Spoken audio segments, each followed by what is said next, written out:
বন্ধুরা, আমার রাধারানী, আমার গৌরহরি, আমার জগন্নাথ, বলরাম, সুভদ্রা, মহাদেব, সবাইকে আমার প্রণাম জানিয়ে আমি একটু ভাগবত পাঠ করছি।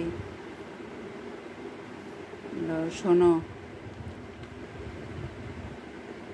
শ্রীমদ্ ভাগবতে তৃতীয় স্কন্ধে কপিল মুনি উল্লেখ করেছেন যে পৃথিবীতে যারা সকাম কর্ম ও যজ্ঞ অনুষ্ঠানে দক্ষ, তারা দেহ হত্যা করার পর চন্দ্রলোকে গমন করেন।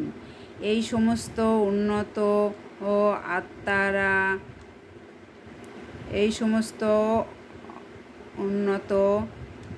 আত্মারা সেখানে দেবতাদের গণনা অনুসারে 10,000 বছর বাস করেন এবং সোমরস পান করে জীবন উপভোগ করেন।